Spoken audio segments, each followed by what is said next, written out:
Or the Cupid demigod who later took his birth from the womb of Rukmini was also named Pradyumna, but he cannot be the Pradyumna of the Vishnu category. He belongs to the category of Jiva Tattva, but for exhibiting special powers in the category of the demigod, he was part and parcel of the superpowers of Pradyumna. That is the verdict of the Goswamis.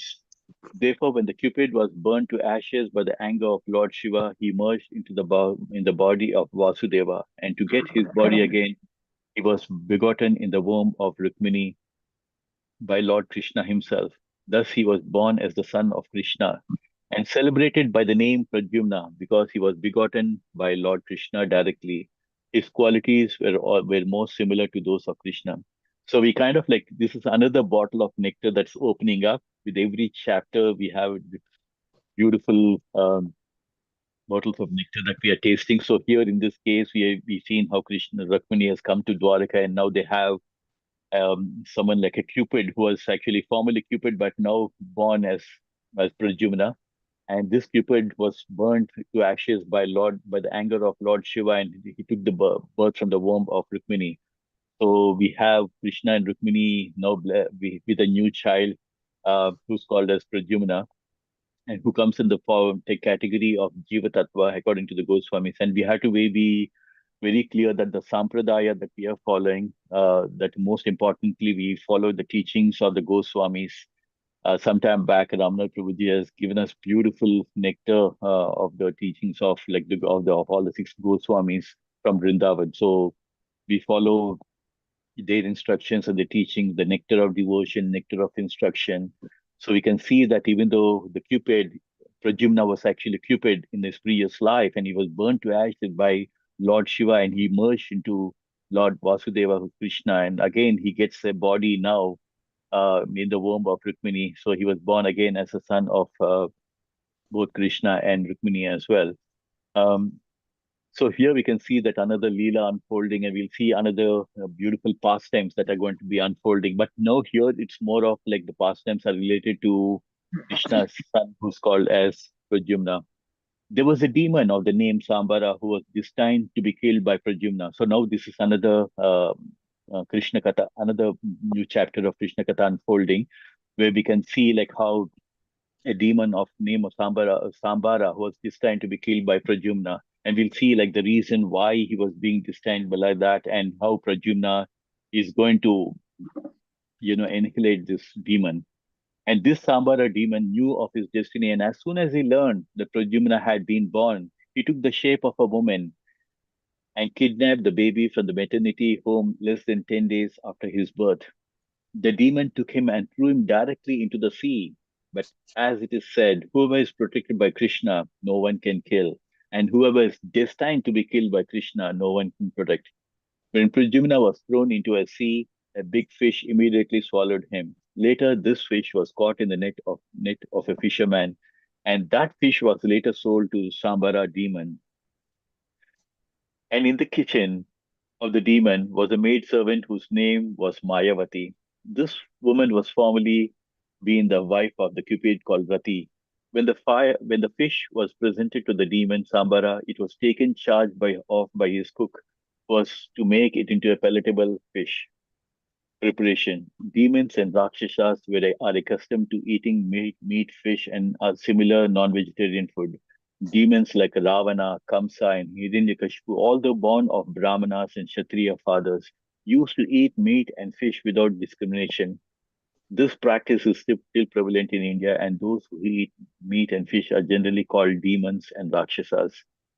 So we can see like so many in these leelas, like how these things happen. Now we find like Rukmini and Krishna. Now they have a child called Pradyumna who's actually Cupid, was cursed by Shiva, and now we feel that there's another entrance of another demon called Sambara who was destined to be killed by Pradyumna. So because and it is so key, and we can draw some similarities because when Krishna was born, Kamsa, at that time, even before Krishna was born, was prophesied by Akashvani that he will be killed, by the son of Devaki and when Vasudeva.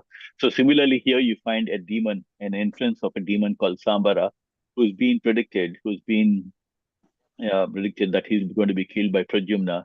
And now that the demon has no, and you see how fate is, right? Even though he knew that this newborn baby Pradyumna is going to be killing them, he immediately kidnaps, takes the shape of a woman like a Putana, right? Putana, right? You've seen that how Putana came in the form of a beautiful woman, and people in Vrindavan couldn't find out, who couldn't make out like Putana was actually a demon kind of thing. But she took a form of a beautiful woman and tried to go and feed Krishna. So here you can find like how the people in those days had this kind of a powers, like they could transform themselves. Like even this place called person called this demonic person called Sambara took the shape of a woman and he kidnaps this baby from in less than 10 days after his birth. So we can see like how even in those people they had this occult powers and things like that. And but again, as it is mentioned out here, whoever is protected by Krishna, no one can kill Krishna. So there is actually, I believe, a Bengali saying. I'm sure Vrindavan Prabhu can relate to that. Rake Krishna mare Krishna rake ke, which means if Krishna wants to protect somebody, nobody can kill on the planet. And if Yes. Krishna wants to put an end, nobody can save that person. Is that right, Vrindavan Prabhuji? Did I get it right? Yeah, yeah, exactly. Yeah. Rake Krishna mare Krishna rake ke. Whoever Krishna. So here, because this is Pradyumna, directly born of Krishna and Rukmini. So when you have the blessings of Krishna, nobody can kill. So we can see that even though Sambara has thrown this baby, who's less than even 10 days, into the sea, and that a fish swallows this person, Prajumna, and that fish is caught in the net of a fisherman, and again being sold again to Sambara. So it has come back to him. He has thrown Prajumna into the sea, and somehow manages to get into a fishing net, and again comes back into the home of the Sambara demon. And then here we find that so we find that Pradyumna, who's the son of Rukmini and Krishna, was previously in his previous life, he was Cupid. And this Cupid was actually having a wife. Her name was called as Rati, right? And but in this life, her name is called as Mayavati, and she's the maid servant of this demon called Sambara. And so when the fish was present to the Sambara, it was taken charge by the cook. So we can find like obviously Sambara was like a demon, so he must have had a maid servant, he must have had a cook and all that. So here we can see that the demons, like that's what happens, right? In those days, you had demonic people like Kamsa, and these are all of the same category, Jarasandha, Shishupala, and all of them. So we have already come across many names of demoniac people who are ready to, who are always against they're who are always an enemies of saintly people and all this. Even when Krishna was there, and I was just really thinking about many times we keep thinking about how many hardships in our life. We think about how many people are like so inimical or animosity towards in our lives. But if you really think about even Krishna, like when the Supreme Lord Krishna himself, right from the time when he was born, there was somebody or other who were always trying to kill him, right? Kamsa wanted to kill him, and later when he was growing up, there was other things like all these demonic people, Bakasura, Bhimasura, and all kind of people. They were ready to kill him, and later even Jarasandha was trying to wanting to kill him. So like that, and like that, Krishna was constantly throughout his life was being faced with challenges, but he's taken every challenge on the sleeve, and he was never afraid of facing any challenges.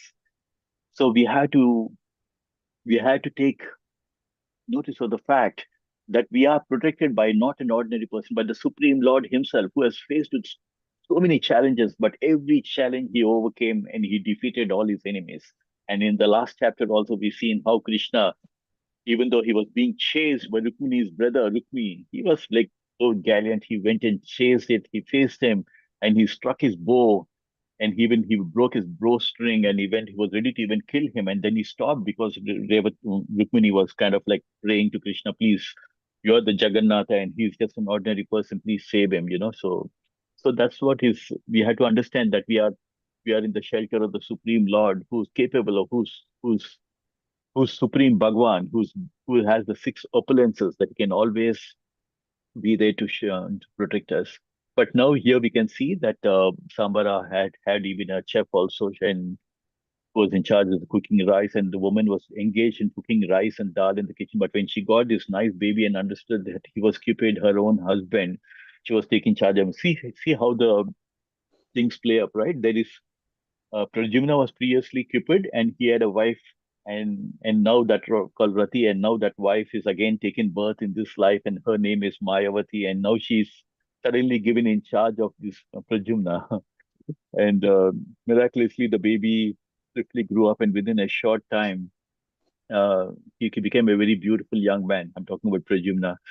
So it's very interesting that whoever was his wife of Pradyumna in his previous life, now we see that when the woman was engaged for cooking rice and dal, and when she gets this newborn baby, and when she understands that he was Cupid, her own husband, she naturally took charge of him, and with great affection began to bathe him regularly, and miraculously the baby grew up. So it's very interesting. This person called Mayavati, who was actually she's taking care of her own husband. Actually, was in a previous life of her husband, but now here you can see that he's been growing up over there, and so nicely in her care, he was growing up and to be as a wonderful boy called a young man called Pradyumna. And it's very interesting because Pradyumna is the son of Rukmini and Krishna, so his eyes were just like the petals of a lotus flower. We see that many times, right? Krishna is being described as someone with a beautiful lotus flower, the petals, his eyes were like the petals of a lotus flower, began being the son of Krishna. So even also his eyes were also beautiful, and his arms were long and reaching down to his knees, and any woman who happened to see him was captivated by his bodily beautiful. So we can understand, like he's not an ordinary this thing. He's born to Krishna and Rukmini, the goddess of fortune, and Krishna. So obviously he has had the beautiful features just like Krishna. And Mayavati, who was actually taking care of Pradyumna, could understand that a former husband, Cupid, born as Pradyumna, has grown into such a nice young man. And she also gradually became captivated and lusty because she was able to even recollect that this person was actually her husband in a previous life. So she was very captivated and she was lusty and she was smiling before him with the feminine attractiveness. Normally in a material life, it's very interesting to note because in our normal material life, as soon as we come into this material world, we completely forget about our previous life. And then even though the samskaras remain, even though the some of the samskaras that we carry from the previous life, because we had to keep in mind that even though our body comes to an end, the gross body comes to an end, but the subtle body carries the soul to the next life. So the subtle body, which consists of your false ego and yeah, intelligence and false ego. So your mind, intelligence, and false ego, these are form part of the subtle body, and they get carried over to the next life. And that's the reason why you find like some people have different abilities, different skills. Why is it that somebody has such beautiful skills at a very young age, and some people can't figure out even at the age of old age why these differences? So Krishna explains in Bhagavad Gita, शरीरं यद् अवाप्नोति यच्चापि उत्क्रमति स्वरः गृहीत्वैतेन संयाति वायुर्गन्धम् इवासयेत्. So Bhagavan Sri Krishna is telling in Bhagavad Gita that the living entity, that is the Jivatma, is carrying different conceptions of life from one life to another. He's carrying these conceptions of life. So whatever we are part of this, our mind, intelligence, and false ego, and whatever the skills that we are carrying, that's the reason why they carried from this life to the next life. And that's the reason why we find like some people are so immaculate when they just pick up some new skills, they can just take it off from because they just already they have practiced this in the previous life. And this same thing happens from our spiritual life also. Wherever we stop off in towards the end of a life, in the next life, we start from that point. So if we are gone in our spiritual life from point A to point B, in our next life, we will start off from point B onward to point C. So like that. And that's the reason why we find like people even in the spiritual life also, some people can just pick up and understand the scriptures at such a young age and they can just carry on from there and they just become so much into preaching and things like that. So it's all because of our different skills or because of these different conceptions of life that we're carrying forward from one life to another. So here we can find that Mayavati, who could recognize that this Pradyumna is actually her husband in a previous life. So he was becoming very lusty. Obviously, like she was his wife in his previous life, and now that Pradyumna being so beautiful looking with lotus petal eyes and things like that. So obviously she was feeling very attracted and she was smiling. And therefore he therefore inquires from her. So Jimna could not understand why is this Mayavati who's actually taking care of me? Why is she behaving like this? She was very lusty and she was smiling and all that. So he's inquiring with her, and she expressed a desire for sexual union, and therefore he's inquiring from her. So Pradyumna is asking her, how is it possible that first you were very affectionate like a mother, and now you're expressing the symptoms of a lusty woman? What is the reason for such a change? Pradyumna is asking her. On hearing this statement from Pradyumna, the woman Rati replied, my dear sir, you are the son of the Lord Krishna, but before you were 10 years old, you were stolen from Sambara demon and later thrown into the water and swallowed by a fish. And in this way, you have come under my care, but actually in your former life as Cupid, I was your wife. Therefore, my manifestation of conjugal symptoms is not at all incompatible. Sambara wanted to kill you, and he's endowed with various mystic powers. So you see, like it's very interesting to note, like people like Kamsa and people like Ravana and all these things, even though they were demoniac people, they were blessed with some mystical powers also. Because if you please, even Ravana also, he was like a great devotee of Shiva also, right? So we can see that even those people also they had, but their intentions were wrong in and what they were desiring for things were not right. And so here, so his wife, she's kind of like explaining to him that actually that you were actually stolen actually by Sambara and you were thrown into a sea and that's how you came into my care. But actually, I was your wife in your previous life. Therefore, before he began to attempts to kill you, so now his wife is telling Pradyumna that before Sambara, because Sambara already knows this demon called Sambara already knows that Pradyumna is the one who's going to kill him.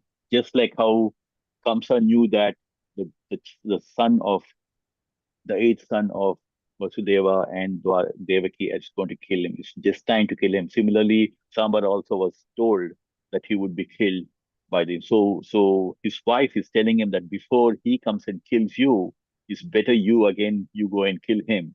Before he attempts to kill you, please kill him as soon as possible with your divine power. So that is what the request from his wife. Since you were stolen by Sambara, your mother, Rukmini Devi, has been in a very grievous condition, like a Kurari bird who has lost her babies. So I never heard about this name called Kurari bird, but we can understand from that.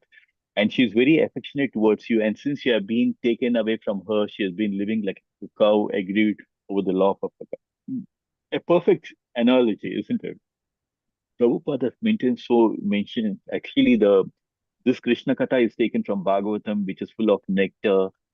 And as we all know, Narada mentions to Sukadeva Goswami that the reason why you're not happy because you haven't glorified Krishna. And now he's written Bhagavatam, which is full of glorification of Krishna, something which makes your heart so happy.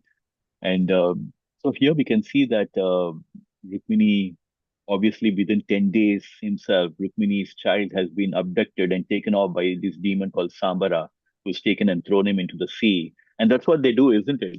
Even Kamsa was doing that. He was just going and killing all the babies of Vasudeva, and which is what he was trying to do here.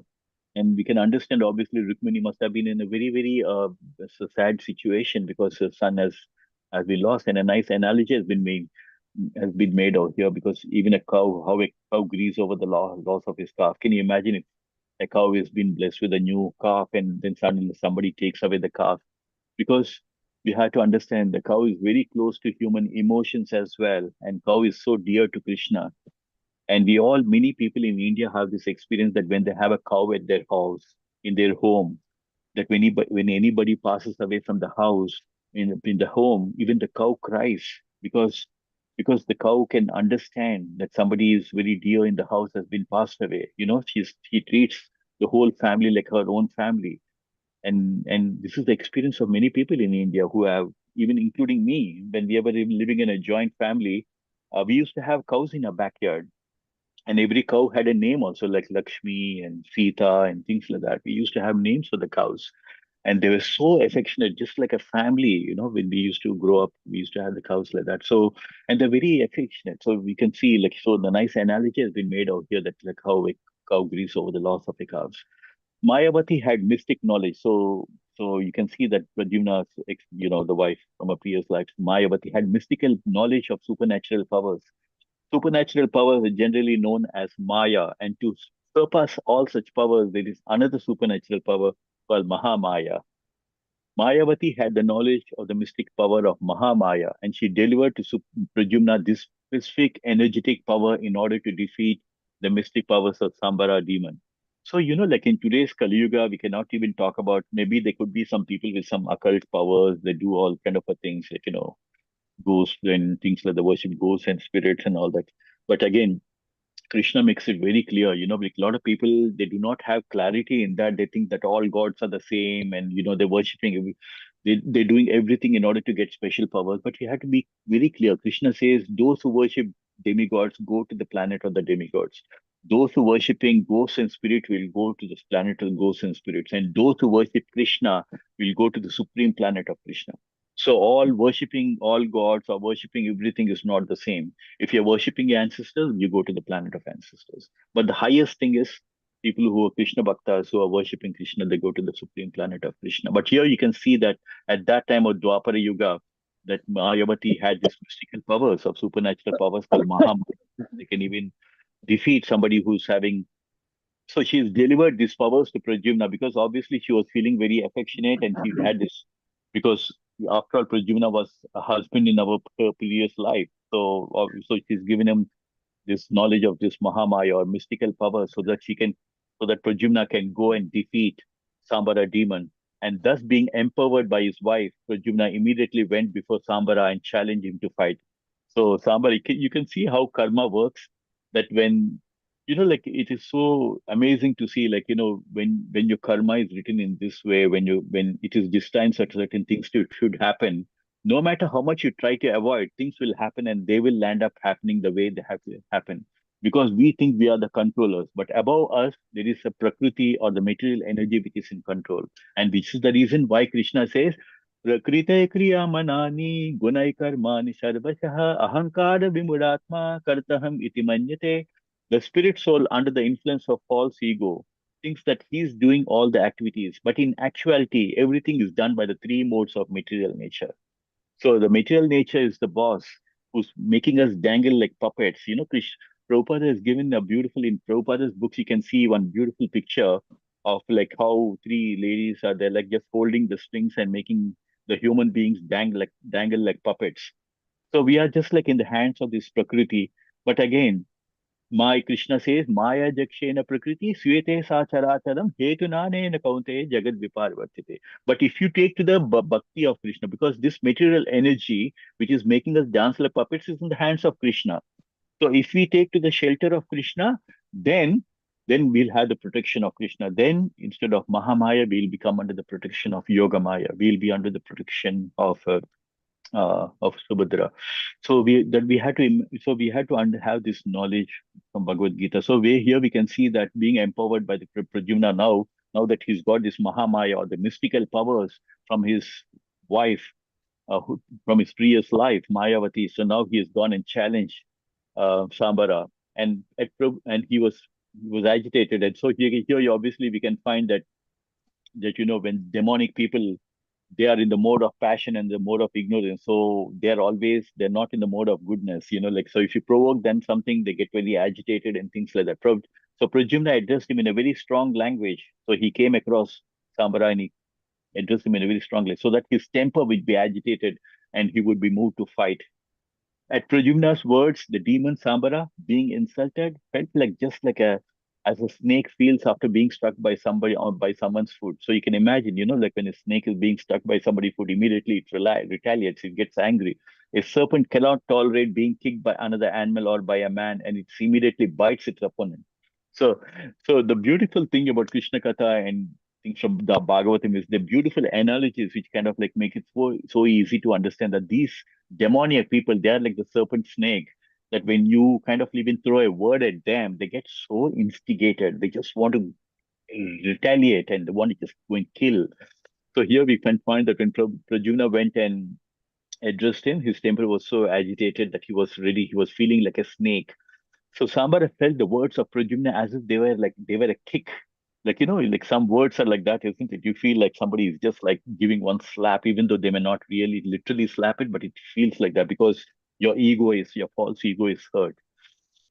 So Sambara felt like that, felt the words of Pradyumna as if they were a kick. He immediately took his club in his hand and appeared before Pradyumna to fight. Roaring like a thundering cloud, in great anger, the demon began to beat Pradyumna with his club, just as a thunderbolt beats a mountain. So we can see like what kind of a power this Sambara had, that he was trying to beat, just like how a thunderbolt beats a mountain. Pradyumna protected himself with his own club and eventually struck the demon very severely. And in this way, the fighting between Sambarasura and Pradyumna began in earnest. So you can see like Bakasura, Bhimasura. Here we have Sambarasura. Sambara demon now being addressed as Sambara Asura. So we can see that now in those days, unlike nowadays, you have machine guns and AK-47s and all that, but in those days, they had these clubs. A very common thing in Mahabharata, we can see like even Bhima and all the way holding those clubs. So we can see that, and they used to, attack each other with those clubs. So we find that now Sambarasura and Pradyumna have engaged in a fight.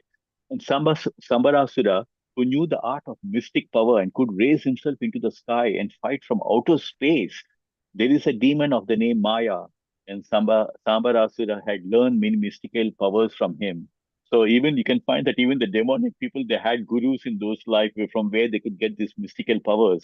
So it's all about, like in those days, people used to meditate and, do austerities and penances, but for gaining these kind of mystical powers. But again, the most important thing is the intention behind it. What is the intention behind it? Right? Because even Ramanasura was a great devotee, but what was his intention? So that's the main difference between demoniac people and divine people. Demoniac people are also great devotee, but they do it with the wrong intention. And finally, you can see how the fate and everything changes. That no matter how much they try to misuse their mystical powers, finally you can never overcome a devotee of Krishna, or you can never overcome the power of Krishna. So to combat the mystical powers of Sambarasura, so we can see that this person, Sambarasura, who could even raise himself into the outer space and into the sky, and he was throwing various type of nuclear powers at that body of Pradyumna. So you can imagine how powerful he was, right? He was even throwing mystical powers.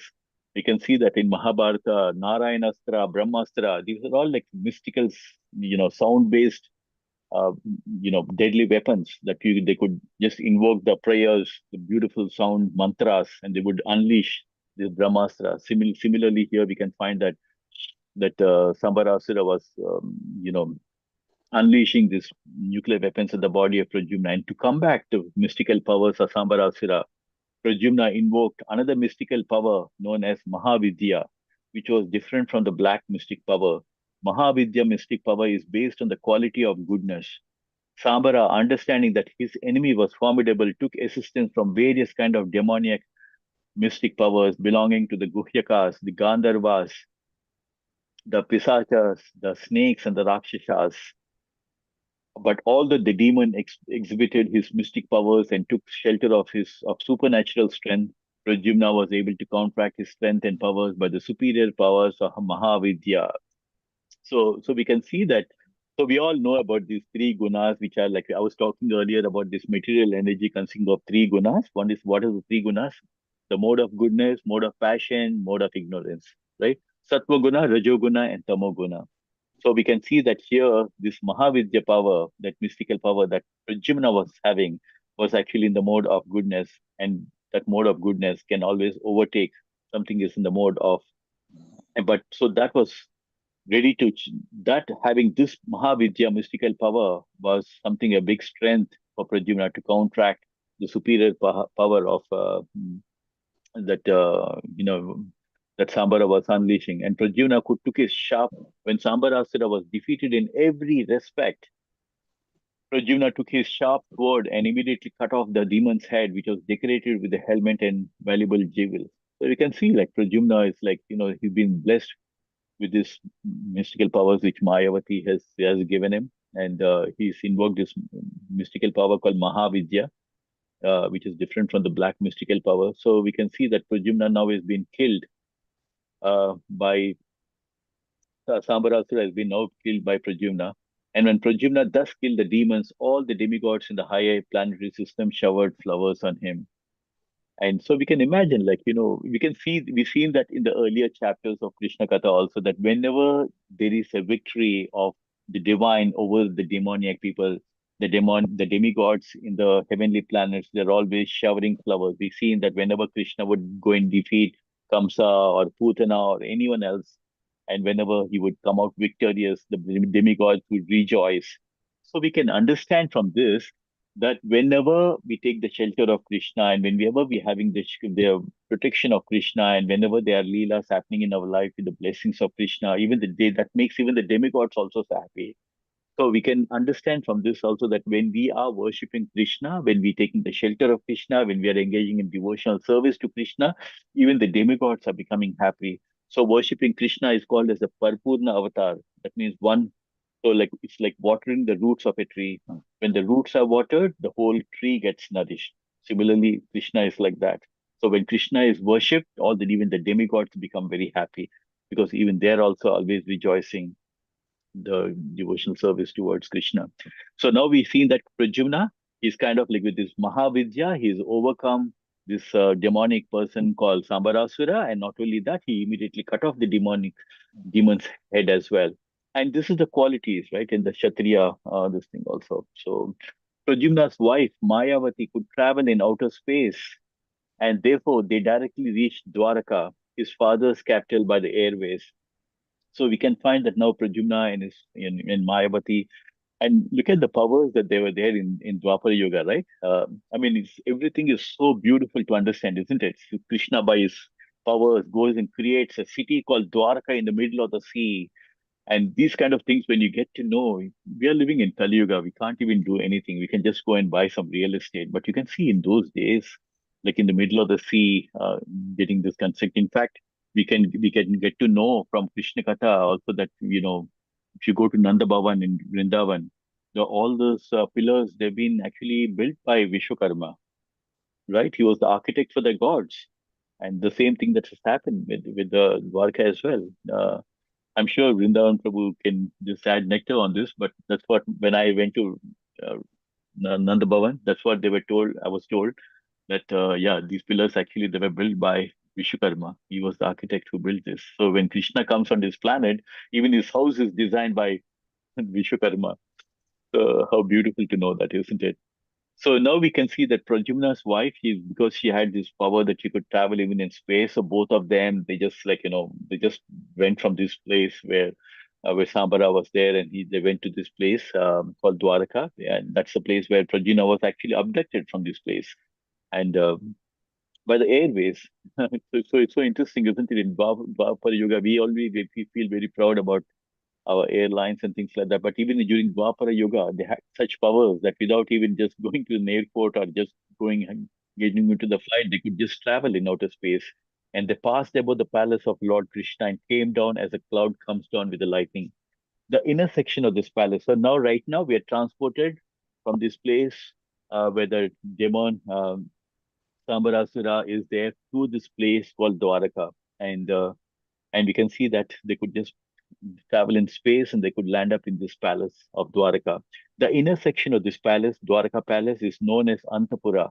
And Pradyumna and Mayavati could see many women there, and they sat down among themselves. When the women saw Pradyumna dressed in yellowish garments with very long arms, curling hair, beautiful reddish eyes, a smiling face, jewelry, and ornaments, they at first could not recognize him as a personality different from Krishna. They all felt very bashful at the sudden presence of Krishna and wanted to hide in a different corner of the palace. So obviously we know that Krishna is the king of Dwaraka, right? He was ruling Dwaraka, and now we can see because Pradyumna was born to Krishna, so he had the eyes of the petals of a lotus flower, and you can see that beautiful reddish eyes, a smiling face. So he was looking very similar to Krishna. That even the people on this in the fort of Dwaraka, in the kingdom of Dwaraka, they thought actually they couldn't recognize that he is Pradyumna. Actually, they were thinking it's Krishna, and they were hiding out there. When the woman saw, however, that not all the characteristics of Lord Krishna were present in the personality of Pradyumna, out of curiosity, they came back to see him and his wife Mayavati. Like sometimes you find like people who are looking very familiar. or people whom you heard about as celebrities, and suddenly you see them in real life, you start wondering, right? Is it the same person? Like sometimes you find celebrities sometime in a maybe in a tube train, and you'll be wondering, is it the same person? You start going and back, looking back, and like, is it the same person? Is it really the presenter in the TV? And things like that. So here you can find like suddenly this woman seen Mayavati and Pradyumna, and they were just wondering, he looks like Krishna, but not all the characters are the same. So they were like very curious, and they went back and to see him and his wife Mayavati, and all of them were conjecturing as to who he was, and but he was so beautiful. So you can imagine how Krishna himself was like so beautiful, and now you find the son of Krishna, Pradyumna, looking equally beautiful, and among the women were Rukmini Devi. So we can find that because Mayavati and Pradyumna landed up in the city of Dwarka. Now they came across even Rukmini Devi, who's actually the mother of Pradyumna. And among the women, where Rukmini Devi was equally beautiful with her lotus-like eyes. So obviously, we can imagine what else can we imagine the son of Krishna, the Supreme Lord. Um, so Krish again means all attractive. Na means full of bliss. So Krishna himself, the word Krishna himself means all attractive and full of bliss. And then you have a goddess of fortune, Rukmini, and we've seen earlier how when Rukmini was glorified, when Krishna went to go and pick up Rukmini, everybody, all the princes, they were so enamored to see how beautiful Rukmini was looking like, right? So we can imagine, and then a son who's born to both of them, obviously, how beautiful the son would be looking like. Both of the parents are like so beautiful. And seeing Pradyumna, so here Rukmini was there and was equally beautiful. And when seeing Pradyumna, Rukmini was looking at Pradyumna now, and she naturally remembered her own son, and the milk began to flow from her breast out of motherly affection. And she began to wonder, who is this beautiful young boy? Because earlier Rukmini that she was feeling grieving because even before 10 days or just 10 days after he was born, he was abducted by Sambarasura. And now suddenly she's seen that, the motherly instincts are like that, that when there's no matter how many people are there, she can sense her son even if he is wherever he is, so we can see that she naturally remembered her old son, and she was thinking like, who's this beautiful boy, he's got the same features as Krishna. He appears to be so most beautiful person, and who's this fortunate young woman able to conceive this nice boy in her womb and become his mother? Actually it is Rukmini herself, but she was wondering like, who's this young woman who could have given birth to such a wonderful child, and who's this young woman who has accompanied him? So there are questions just floating in Rukmini's mind. First of all, thinking, who's this boy so beautiful? And then who's this woman who's come along with him? And then how did they meet? And she's trying to remember her own son who was stolen away from the maternity home. And I can only guess that if he's living somewhere, he might have grown by this time to be someone like this boy. So it happens, isn't it? It's a natural mother's love, and which made her think that, if my son would have been, then he must have been like this, because she lost a son and she was just thinking like, it must have been someone like this boy. And simply by intuition, as I was mentioning, Rukmini could understand that Pradyumna was her own lost son. She could also observe that Pradyumna resembled Lord Krishna in every respect, right? She was struck with wonder as to how he has acquired all the characteristics of Lord Krishna. She therefore began to think more confidently that the boy must be her own grown-up son, because she felt so much of affection for him, and as an auspicious sign, her left arm was trembling. So we can see that in those days also some of the things are so interesting, right? Even today, when somebody's left eye or left arm is like, kind of like shaking, we have that. We always say that, it's a sign of good sign. Something is likely to happen, and all that. And even earlier also, when Rukmini was waiting for Krishna, she was thinking when she was losing confidence that Krishna is going to come and take her away, and then she suddenly found that her left arm and left eye was like, but they were shaking, and that was a good sign to know for her to understand that Krishna is surely going to come. So it's very interesting that all this is actually coming from Dwapara Yuga, and now she could, after seeing her motherly instinct is telling her that yeah, this is actually could be her own son actually, that he is, because he was looking so much like Krishna as well. So it is all the more a reason for her, like obviously we have people of different color and different race and all those things. But if you find like somebody who's looking so similar to your family member, And if you know that somebody has been lost in your family, then you a certain kind of a thinking come. And here is a motherly instinct which is telling her that this could have been actually her own son, actually. And she began to think more confidently that this boy must have been the son whom she has actually lost at a very, I mean, in the sense like who's been taken away from her at such an early age, just in 10 days after he was born. So, which is nice actually. So, slowly you can find the changes happening. So, Rukmini is seeing Pradyumna, and she was she was really taken aback to see how beautiful he's looking at, and her motherly instinct is kind of telling her that maybe he could be her son. And also, she's kind of like with the signs that her left arm was trembling, she was getting that feeling that maybe it is possible that it could be her son. At that very moment, Lord Krishna, along with his father and mother Devaki and Vasudeva, appeared on the scene. So it is so beautiful, isn't it? Our Lord Krishna, when we talking about Krishna Katha, these are all our itihas. This is our history. This is like how we speak about our grandfather and our lineage, our ancestors. This is where the life has continued from that time of Dwapara Yuga, right? So we can see like how beautiful that the Krishna stories are. Krishna had a father and mother, and he was always addressed Devaki Nandana, and Mm.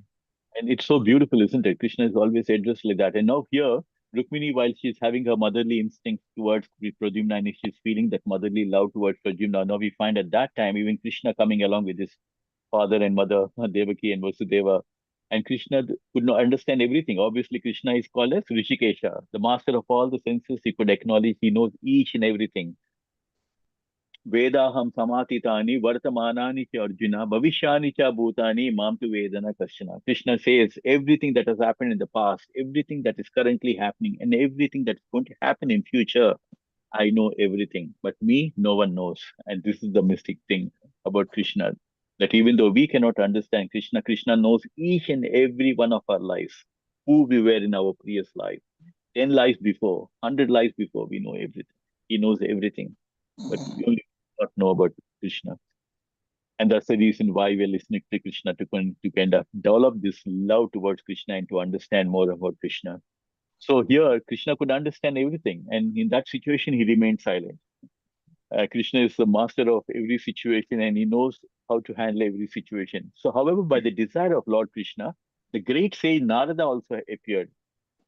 And he disclosed all the incident, how Pradyumna has been stolen from the maternity home and how he has been grown up and how he had come there with his wife, Mayavati, who had formerly been Rati, the wife of Cupid. When everyone was informed of the mysterious disappearance of Pradyumna and how he had grown up, they were all struck with wonder because they had gotten back the dead son after they were almost hopeless of his return. When they understood that it was Pradyumna who was present, they received him with great delight.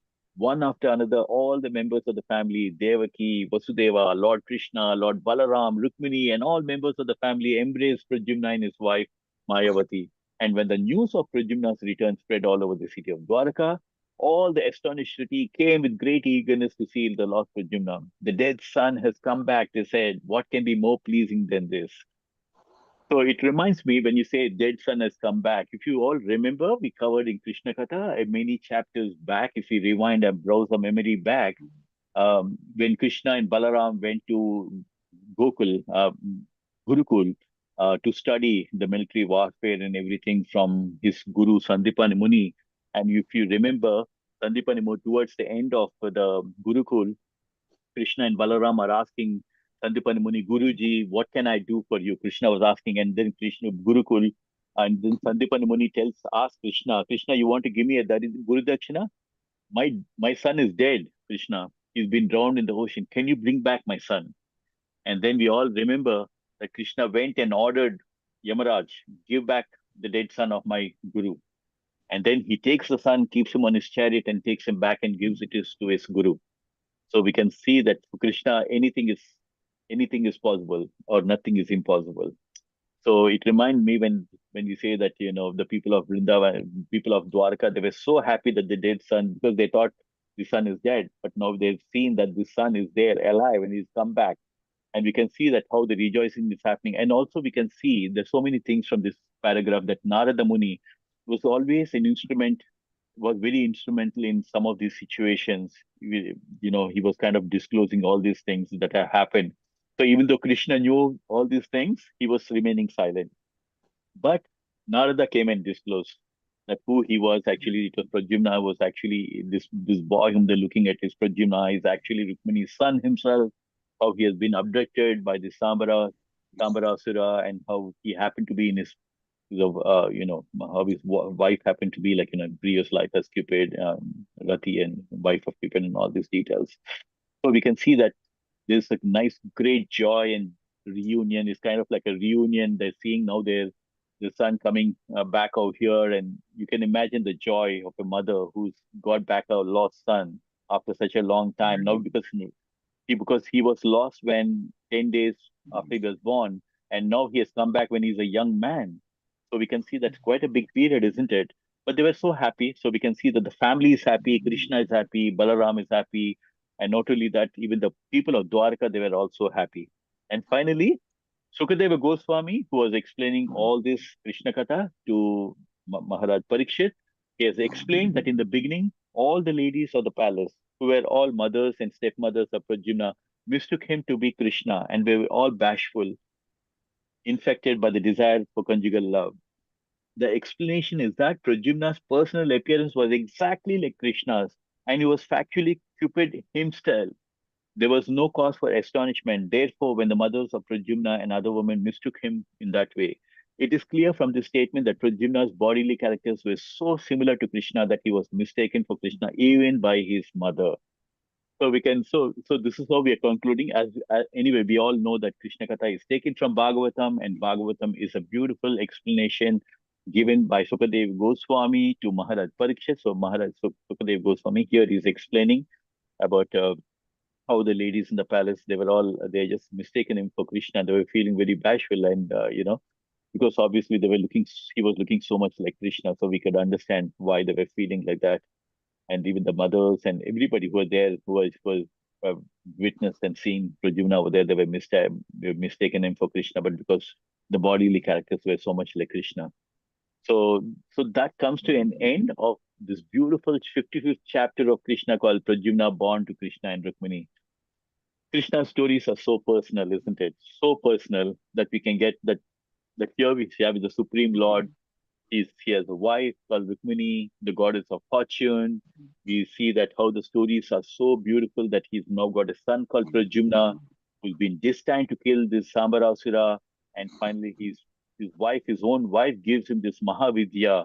And with the powers of Mahavidya, Mahamaya, he goes and defeats this person. And by the power of his wife, also, they go through on the air and just land up in going to Dwaraka. And then finally, there's a where the people of Dwarka and Krishna and Rukmini, everybody now they are coming together and happy with the Pradyumna coming back into Dwarka. So this is the end of this chapter, beautiful chapter. And next week we are going to cover another beautiful chapter, which is called as the story or the Shamantaka Jewel. And it's a very well-known story in India. A lot of people are aware of this story, about Satyabhama and Satyajit and all this. So we're going to be covering that in the next chapter. So I'm going to stop over here in respecting everybody's time on the weekday. And I just want to open for any realizations, any corrections, any anything that's inspiring us, anything that can be shared. Ramnath Prabhuji, your Yeah, Hare Krishna. Can you hear me? yes, Prabhuji, we can hear you. Yeah. Well, first of all, so next week is the short story Shamantaka Jewel. It's a long story, but I just wanted to put out there that there has been speculation that Shamantaka Jewel is actually Kohinoor. So it's interesting. I'd like to go over that story one more time and try and relate it to, if it can be related to, the issues of Kohinoor diamond. But that's next week. Anyway, in terms of the story we just read, I mean, I've read this story many times. It's always kind of confusing to me, actually, how Pradyumna could have been born this way in the belly of a fish, and Mayavati raised the child but then displayed lusty desires when she was obviously at least 20 years older. And I mean, there's so many parts of the story that are like kind of, I don't know, just difficult to really comprehend. How does this all work? Um, and then this idea also that the various aspects of these mystic powers is all part of Mahamaya. I think that's an important aspect of this story, that these various personalities had mystic powers, but it's not spiritual, and it's actually it's Maya. Yeah, and this is an important thing because sometimes devotees get or followers of Sanatana Dharma get carried away. Someone has some mystic powers, and they think, oh, this person is some advanced yogi or something, but they're just tapping into Maya's abilities. They get some powers through Mahamaya. It's not Yoga Maya. It's not spiritual. So anyway, if you want to comment on any of that, I mean, this story is it still remains confusing to me how this all actually worked. How Rukmini could recognize her son, or Mayavati could recognize Pradyumna as her former husband. It's anyway. You want to say anything in response to that? I don't know. Yeah, Prabhuji, I mean, yeah, we living in Kali Yuga. I mean, many of the things and the narration of some of these things which happen in Dwapara Yuga, they're totally in a different, maybe it looks like, as Prabhupada used to say, time, place, and circumstances. Maybe at Yeah. that point of time, maybe the kind of powers that they used to have, because in Kali Yuga, because towards the end of Dwapara Yuga, we can see like how Arjuna sees Kali Yuga coming through and how Yudhishthira sees Kali. I was just reading in the morning today, and they could see like how everything is getting diminished as we enter more into more Kali Yuga. So for us, it seems to be like uncomprehensible, like how something could happen like that, or how so many things which we can't relate to. But I think maybe in Dwapara Yuga, during those times, the kind of powers that the people in those days had, um, the longevity wise, or even the kind of spiritual powers or mystical powers that all of them have been having at that point of time. Being able to fly in the airways, as Prabhupada Yeah. says. Well, what's that about? Yes. What's going on there? Yes. Yes, Prabhuji. That's those. All of these things are like we can't in Kali Yuga. We can't even think about that. I mean, it's something which we can't even think. Like, how is it possible that somebody could just fly in the air and just go like that? Or how would if somebody is thrown into the sea, how is it possible that somebody could survive even? Exactly. You're thrown into the sea, swallowed by a fish. You're a baby. I mean, how are you going to breathe? How are you going to do anything? Yeah, It's yeah, like yeah. and on a certain level, someone can say, "Oh, this is Indian mythology. These are stories that you tell your children before they take bed to go to rest." Yeah, I mean, again, that reminds me of that previous verse which I was saying, Bengali sloka, verse which I was saying, Rake Krishna, Mare Krishna, Rake. Yeah. Maybe that's what I would understand it, where since he is the son of Krishna, that anything is possible, that no matter wherever he's thrown it, he's covered, he's protected, he has Krishna's protection. So there's some way or the other he would just make a way and come out his situation, like how Bhakta Prahalad was thrown from the top of a hill, he was poured into the fire, he was put in the middle of the snakes, but he still got away from everything because he was blessed by Vishnu, or Krishna. So I feel like that's the only thing I could think of, like how we could come out of those kind of situations. And again, the powers of Mayavati and all that is something which you can't comprehend in this Kali Yuga. But maybe that was the kind of powers they had in those days, that somebody could unleash. Even the Brahmastras were like that. They were all based on mystical sound vibrations which they could unleash. So yeah, something which you can't do in these Yeah, days. that does explain it, I guess, to a certain degree. But yeah, it's anyway. I mean, I guess really I'd have to go into this deeper and read commentaries by other Gaudiya Vaishnava Acharyas, how they explain these things from the Bhagavatam. But yeah, it's this story has always remained one of those kind of mysterious stories. Of course, Yeah. it's also interesting to observe throughout the Bhagavatam, Narada Muni just pops up out of nowhere just at the right time to help deal with a situation or explain a situation, as he does here twice. Yes, yes, Prabhuji, that's so you're right. Many times, many instances, he comes at the right time. It's almost like Yeah. spot on. He Well, just well, lands on. it's like he knows what's going on in Krishna's Leela, and he's just like Yeah, waiting to play his role. yeah, waiting to play his role. Yeah, absolutely, Prabhuji. And that makes me, like when as a devotee, you always get a chance to just play your part of Leela in Krishna Bhakti. Like how we can all take part in doing our little bit in devotional service. There's always devotees jumping at every instant whenever it's required.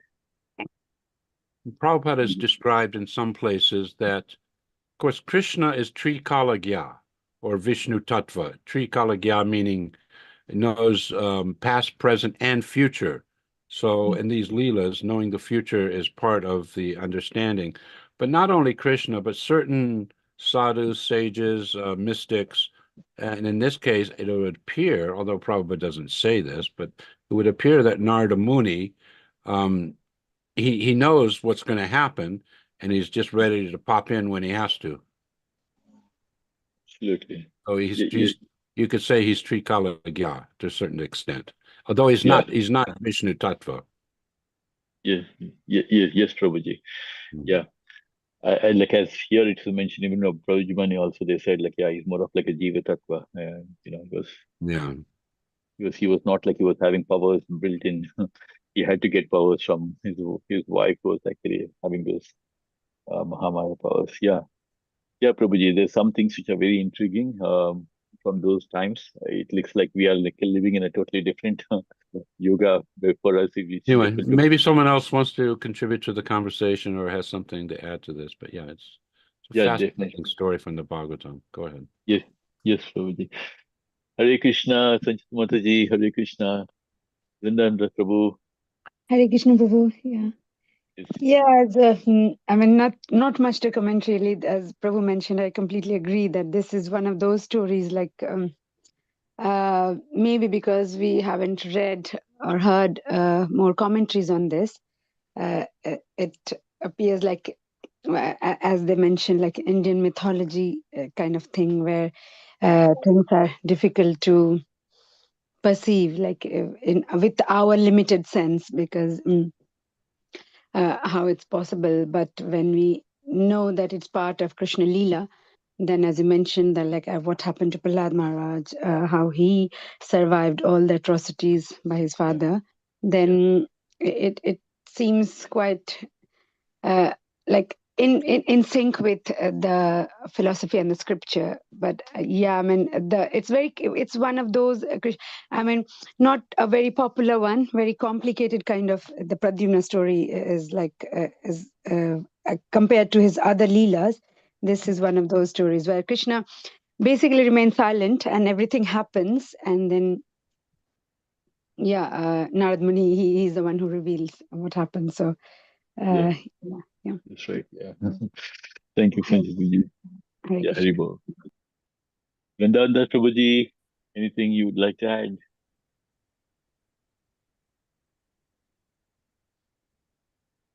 Hare Krishna, Vrindandra Prabhuji.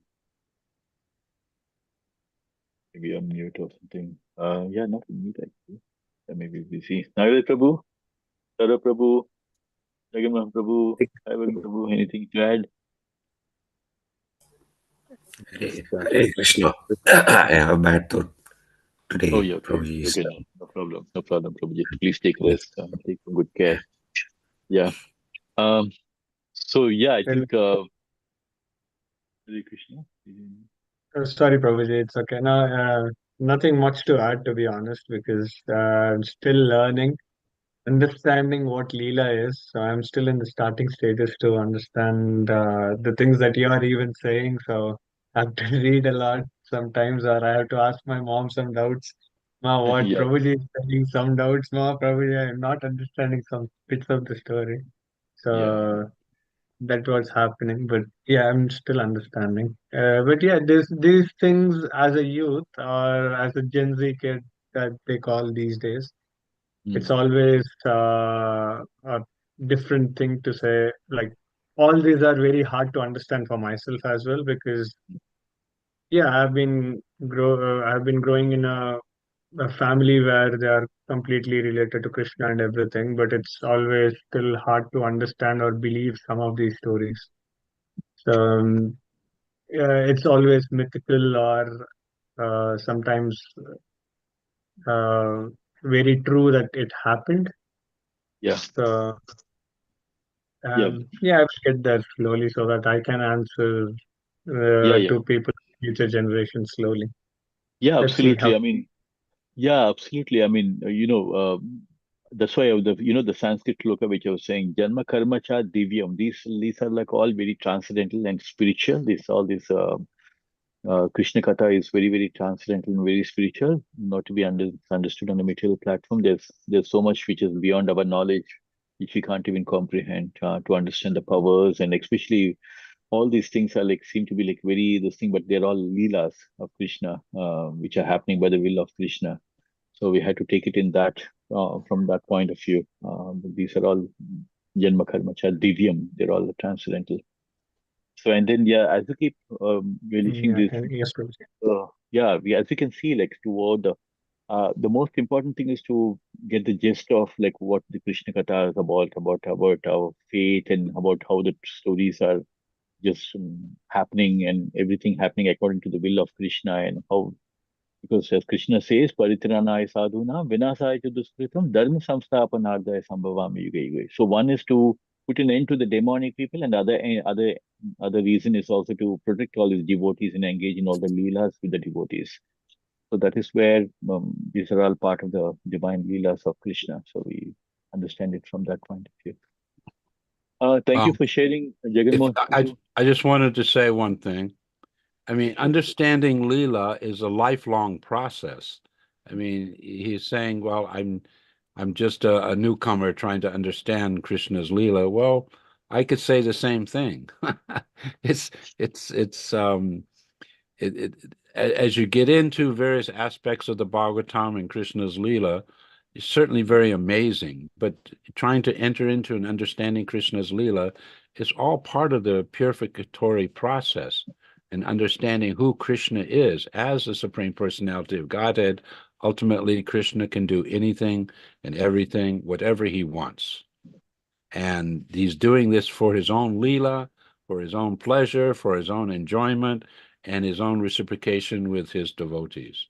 So understanding how all that works, that's a lifelong process. But that's what the Krishna conscious sadhana bhakti is all about. So Leela is there in the Bhagavatam. Leela is also there going on now in the Hare Krishna movement. Chaitanya Leela is also expanding throughout the world in the Hare Krishna movement. So Leela is a complex idea, theological, philosophical idea. It's not an easy thing. We toss it out there, Leela, pastime, but it's an ongoing meditation.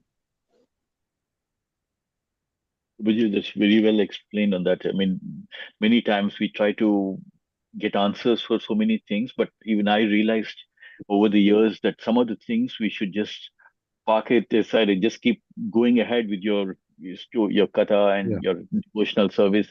And over a period of time, a lot of things get revealed, and Yes. lot of things will get revealed at the right Yes. time. You will get an understanding, and that's what Exactly. my realization from reading Bhagavad Gita and all. So many things which I couldn't understand or comprehend a few years back, everything becomes crystal clear over a period of time. So this is a journey. Krishna Bhakti is Krishna consciousness is a journey where a lot of things get revealed over a period of time. It's very difficult to comprehend everything like just in a day's time or just in a short time period. Everything gets as you keep engaging in devotional service, slowly things keep revealing to us. It's just like almost Krishna is opening up the leelas, and it's just a reciprocation. Yes, That's nicely stated. Yeah. that's what my understanding, Prabhuji. Tesham evanugyam partha aham ajnanajam tamaha nasayamya bhavostu jnana deepena bhashata. So Krishna is saying, as we keep engaging in Krishna Bhakti, then he, I showing the mercy with with the shining lamp of knowledge, burn all the darkness which is born of ignorance. So as we keep engaging in Krishna Bhakti, Krishna is saying that he also reciprocates by the shining lamp of knowledge, removing all the darkness of ignorance. So there's so many things which we do not know out of ignorance, or because we are living in that kind of a darkness in this material world. So Krishna says, as we keep engaging bhakti, he keeps removing this ignorance, removing the darkness. So at one point of time, when we do go more into bhakti life, a lot of things Krishna will reveal himself. It is not something for us to that we can understand. He reveals himself. So I would like to end over there. Prabhu, Yeah. one final comment, Prabhu. Every chapter, we are seeing some attractive qualities of Krishna. This time, today, we saw quality of his son. Yes. So every chapter is attractive, either through Krishna or through his, Leelas. Yeah. Yes. And as Jivatmas, and if we are part and parcel of Krishna, as Krishna says, Mamaivam Jiva Loke Jiva Bhuta Sanatana, I think that is what we have to recognize also, that we are part and parcel of Krishna. There must be so many beautiful things. So Krishna consciousness gives us this opportunity to kind of bring out all these beautiful qualities, because we are all part and parcel of Krishna. It's only that our ignorance and which keeps us in the darkness. But I think that's where we should also realize, as you rightly nicely put up, Nagaraj Prabhu, that's really so true. Krishna, we've been hearing about it, and now we're hearing about Krishna's son also, who's looking so beautiful as well. So I just want to thank everyone for the association. I feel so humbled and feel so grateful that we have this beautiful Krishna Katha, which is going on so nicely week after week. And I can't thank enough, and I'm just really so grateful. So we'll be covering another beautiful chapter next week, and I request everyone to join again. So we will take part in this Krishna Katha. Thank you very much, everyone. Hare Krishna. Hare Thank you, Krishna. Prabhu. Hare Thank Krishna. you, Hare Prabhu. Yeah, let's all please unmute and say three louder words to Prabhu. Hari Hare Bol. Hari Krishna. Bol. Hari Bol. Hari Bol. Hari Hare Bol. Hari Bol. Vanchakalpatarubhyasya kripa sindhubhya vacha. Nityanam. परित्राणं पावन Vaishnavi. वैष्णवेभ्यो नमो नमः अनंत कोटि Hare वैष्णव वृंद की जय Srila Jai. Prabhupada की Srila जय Prabhupada ki jai. Thank you.